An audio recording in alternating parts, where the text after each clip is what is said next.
Welcome to Commander Tunes for the Nitpicking Nerds. In this video, we're upgrading our patron Zach Fro's Saskia Angel Tribal deck.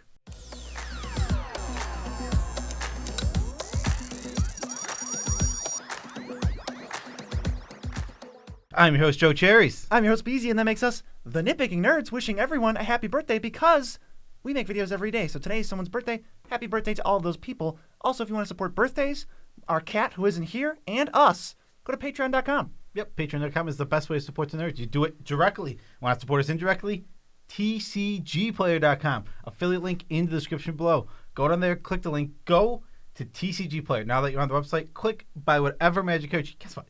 That you were going to buy anyway. And now the Nitpicking Nerds, without you spending an extra cent, get money.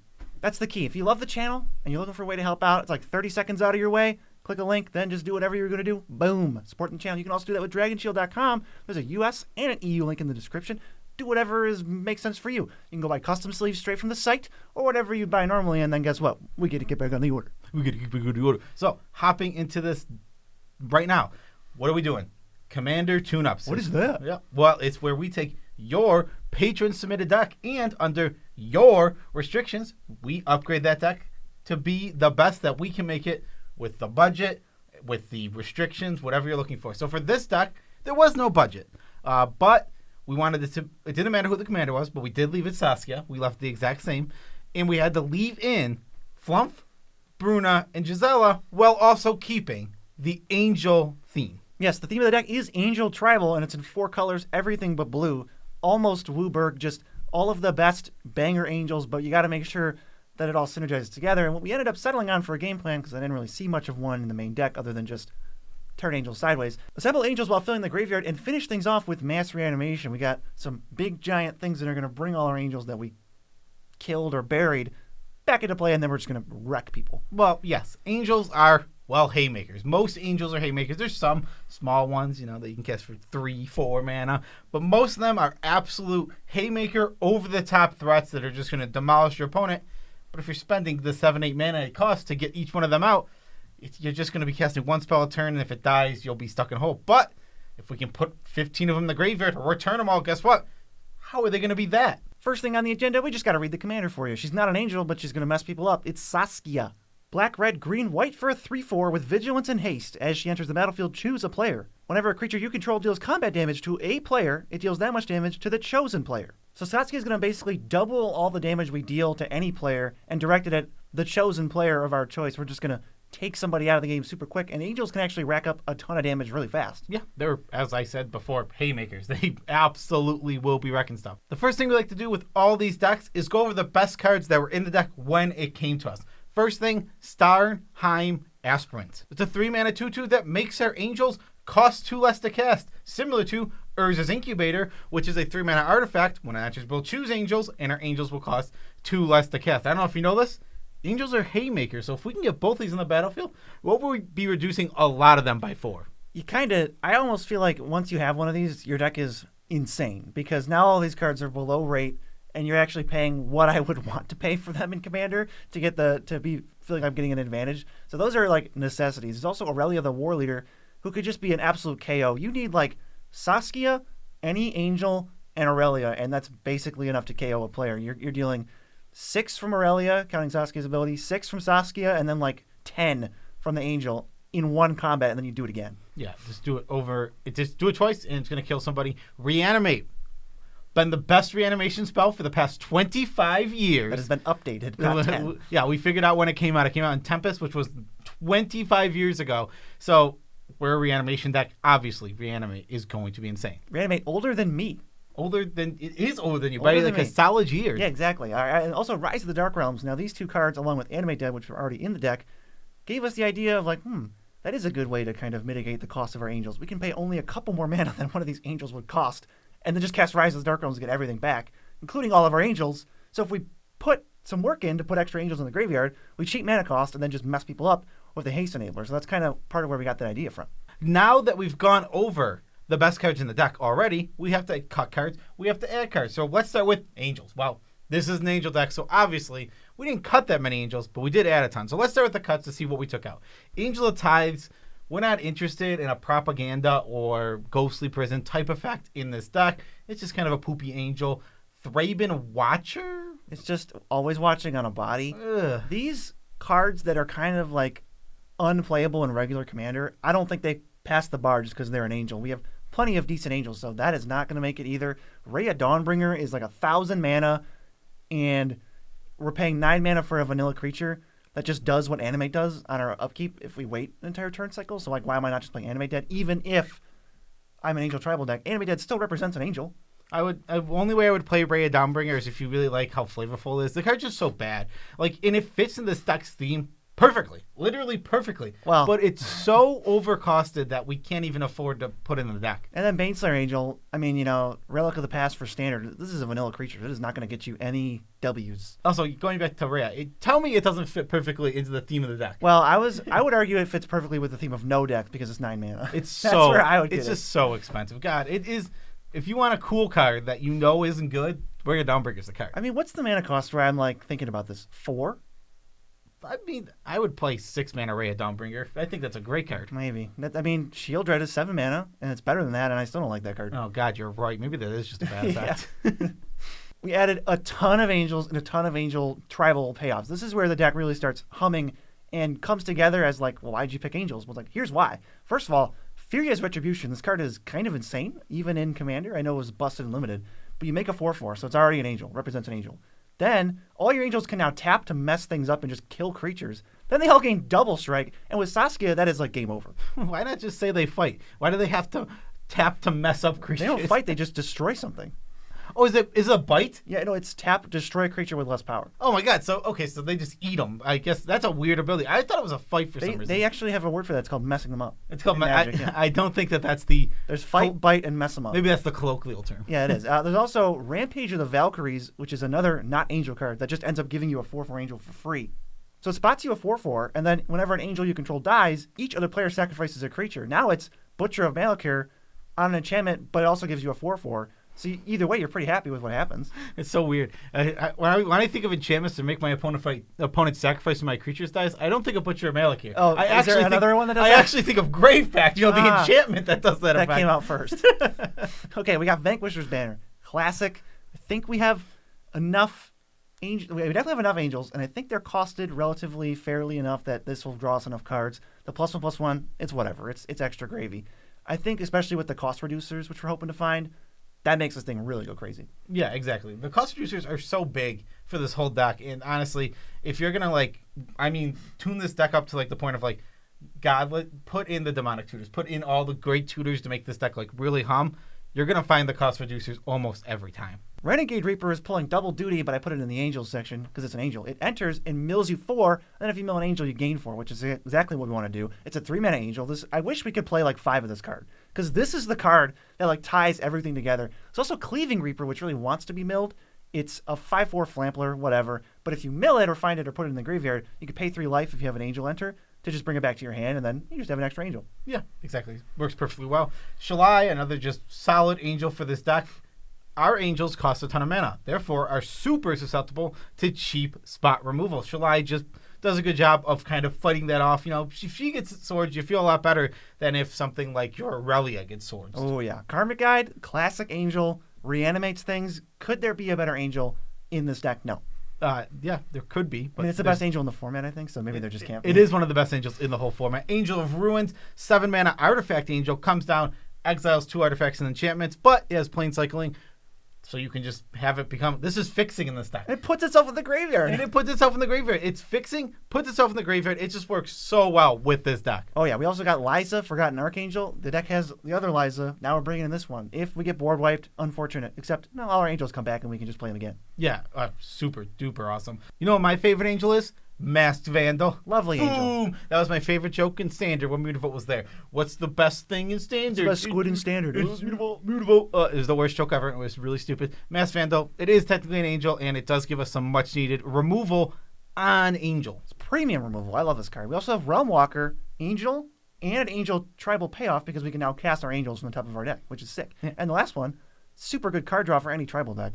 If you are tribal in black, play this card. Pact of the Serpent. Draw X, lose X, where X is your tribe count. It's only 3 mana. Yeah, the card is very, very good in any tribal list.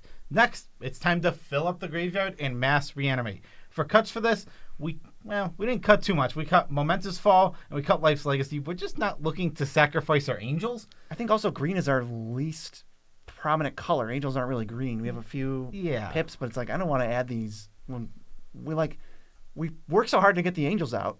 We're only ever going to have so many on the field at the same time. I don't want to sacrifice them. Exactly. They're not expendable. They really are not expendable. We want to keep them on the battlefield as long as we can. The whole idea is we know that they're going to die, so that's why we're going to be reanimating. I love this card. This next one. I thought of you when I played this. It's just become a card that I am high on. I think it's a great card. I've seen it cast a couple times now. I remember I put it in our Arami deck tech. That was a personal friend of ours. His name's Mucka. We played against it. And I've played against it a couple times. The card is so good. You mill 5 and then reanimate a creature. And it has Demonstrate, which means you can have another player do it, and you do it again. I don't know if you know this. You get to pick the worst deck at the table for reanimating, and you get to tell them to do it. Your deck's always going to be good for reanimating because you put it in your deck. I love this card. There's 30 angels in here. We're going to mill 10 cards, which sets up our mass reanimate later, and just get the 2 best things right now. I think this card single-handedly fuels these kind of game plans by itself. I've gotten so high on this card. Yeah, we don't even have a ton of self-mill in here. We only need a few things. They all do it super well. We have Grizzly Salvage, just a cantrip. Finds you a land or a creature off top 5, and the rest just go to the graveyard. You fire those off, super early play. No big deal. I don't really care what happens, but I know I'm putting angels in my graveyard. It's sweet. There's also Perpetual Timepiece, card I love. It's just mill 2 every turn.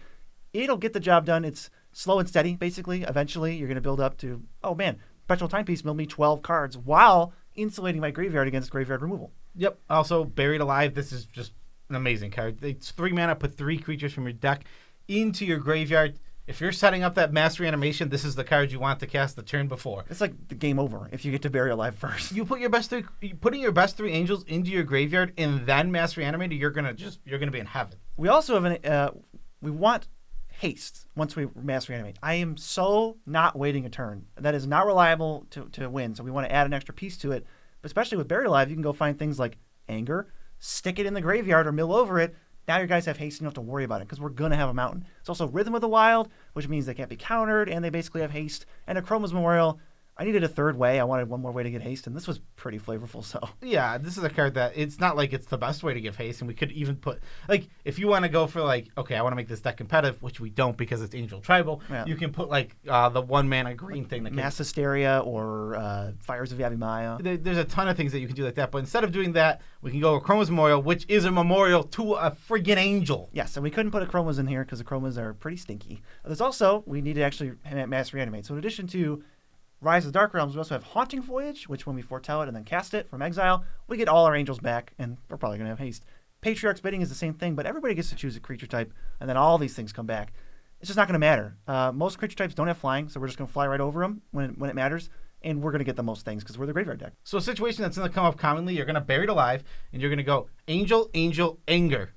Perfect. Because now when we cast Hunting Voyage and Patriarch's Bidding, we're getting back only angels, the elementals staying in the graveyard, and our creatures are going to have haste. Yeah, Patriarch's Bidding is kind of confusing. Each player chooses a type, so there's 4 types chosen, and then everybody returns everything from their graveyard of a type chosen this way. So you all kind of pick one. It's we throw angel, human, wizard, and shaman on the table, and then we're always going to pick angel. Yeah, exactly. We're always. I mean, everyone could just say angel, and then you have to pick angel. This is the miscellaneous. We just added 1,000 angels and we cut barely any. So here's where all the cuts come in. It's cards that aren't angels, aren't on theme, could just get cut, especially because some of them don't go in green decks. So let's get into it. Serra Ascendant, it's a busted magic card. It's not a card I'm ever going to cut from a deck for power, but it's not an angel, and it just takes away from what this deck's trying to do. Yeah, we want to be thematic, and I understand it's Serra's Ascendant, and Serra is an angel. No points for flavor. It doesn't actually synergize with anything. It just doesn't fit with the deck really at all. Odric, Lunarch, Marshall literally just has nothing to do with this deck overall. Well, it's weird. It kind of works because if we mass reanimate with Saskia out, Odric gives everything haste. But we can't guarantee Odric survives, and we can't reanimate Odric because he's not an angel. Yeah. So it's just kind of let's get him out of here. Yeah, exactly. Arcane Signet, Talisman of Conviction, Talisman of Hierarchy, Talisman of Impulse, Talisman of Indulgence, Talisman of Resistance, Talisman of Unity, all out of this deck. We are in green. Our ramp is much, much better than this. We don't need to make it susceptible. There's a ton of 2 mana. Put it into play. Tapped lands. Put them untapped lands. We just want all of these before we would ever consider talismans. We are big advocates in the channel. We talk about it all the time. If you're playing green, just avoid artifact ramp. Mostly. Obviously, there are exceptions to that rule. But I think a great rule of thumb. You build a deck. You get into it. If it's green, don't put in any artifact ramp. Yeah, for ramp, this deck already has Soul Ring, Nature's Lore 3 Visits, Farseek, Sky Shroud Claim, and then there's the 2 Angel cost reducers, there's Herald's Horn, and I think there's a couple other things. And it's like, well, we kind of got to 10. We could, if anything, maybe I would add 1 or 2 more of the 2-drop green ones, but I would never add a talisman to this deck. Yeah, me neither. Yeah, I'm not even close to wanting to be there. And lastly, we cut Old Gnawbones. I love Old Gnawbones. He's good. He's probably good in this deck, but he's not an angel. He's just not an angel. He doesn't fit our theme, and we're not reducing his cost. He's always in the cost 7. He's going to take up a whole turn. It's just not worth it because he's a dragon. And we can't even set up anything. There's no cards in this deck that, once we connect, we can take an extra combat or something. We'd have to add that, and then it's like, why are we building around Old Gnawbone? A couple of cuts in the card draw. Elemental Bond. I get it. We will draw when we cast our angels, but kind of just not on theme and random. Beast Whisperer, whenever we cast a creature. Beast Whisperer is more of a card you play in a 50 creature deck that has creatures that cost 1, 2, and 3. Our creatures cost 7, 8, and 9. We have 5 or 6 creatures that cost 3 or less. It's Clunkersville. So Beast Whisperer and Toski, they're fine card draw. They're going to do work, but I just cut them for Vanquisher's Banner and Pact of the Serpent because when we're doing our thing, they're better. And just kind of ties the theme together where, I could play all the staples and Angel Tribal, but it just starts to get really kind of confused. And then the deck will do, when you're really ahead, it's going to feel like you're less ahead because you just have random cards that don't belong. Also, Vandal Blast and Ruinous Ultimatum, 4-color decks, I'm not as big on Vandal Blast in 4-color. I like it in Izzet and Rakdos. I don't like Vandal Blast if you have green or white overall usually. It tends to just feel that way for me. I just green and white answer artifact and enchantments with the same cards. And when you have that, you no longer need to go to Vandal Blast usually. Now, Vandal Blast, great in your black, blue, red decks. That's where I'm going to play Grixis. Grixis colors are where I play Vandal Blast. Outside of that, I'm not doing it. And Ruinous Ultimatum, there's green in the deck. I could see keeping this card in if you want. I think it's a really cool card, and it's awesome, but it's an easy cut when you're trying to make this angel thing work so well. It's good. One of the actual problems with the deck is there's 6 board wipes, and I almost regret not cutting more for cheaper cards because we had Vanquish the Horde, Toxic Deluge, and the 2 versions of Tragic Arrogance you can play, and maybe Blasphemous Agnes in the deck. I don't even remember, but it's oh, okay, I get it. It's not the worst thing in the world to wipe the board and then just reanimate everything anyway. So I get it, but we can't have this one that is maybe even hard to cast. So I definitely wanted to cut this one. How about lands? Yeah, well, when you send the Nitpicking Nerds a deck, we're going to improve the lands. We literally do it almost every single time. It's very rare that we don't. So we cut Mountain. Well, that's pretty simple. We just go to Mountain. Mirrored Landscape. This is too slow, especially in a 4-color deck where we need them to share types. Well, let me also walk you through the basic lands in this deck before I cut anything. Swamp, Plains, Forest, and 2 mountains. Yikes. So get out of here. We can't do anything. If we ever drew a mountain beforehand? Yeah, I think there's now 4 basics in the deck. So, obviously, Mirrored Landscape isn't helping anyone. But if you draw a mountain, Mirrored Landscape needs to get them that share types. You can't. Yeah, it's tapped waste. Oh, God. Smoldering Marsh, the duels are really good in this deck. I think they kind of just, Zach Fro maybe just added all the cycles when red and black are the least represented colors by a fair bit. So we can cut some of the red-black duels because they're not helping as much. And Urza Saga was in here. I don't know if that was kind of just a staple ad, but it's really not helping us out. We really can only get Soul Ring. Yeah, it's just not. To be fair, I think if you have Soul Ring and one other thing, Urza Saga is probably worth playing. But we're trying to make this deck work. But we're 4 colors. We're trying to make. That's true. We are 4 colors, and we're trying to make angels work. So even if it is decently good, we're in 4 colors, like you said. We don't have that many utility slots and lands. Yeah. So we had 1 MDFC. It's the most I could justify. Amiria's Call. I think people think of this card as oh man, sucks for Angel Tribal. It's no, it doesn't. It just makes angels. My land is a Plains that makes angels. I don't care that it doesn't give most of my creatures indestructible. It still actually does give Saskia indestructible. So when you untap and reanimate, you just wreck everybody's life. But I think overall, absolutely positive that this card is 7 mana for 2 angels when you need it. Yep, and for the other 3 ads, City of Brass, Mana Confluence, Reflecting Pool.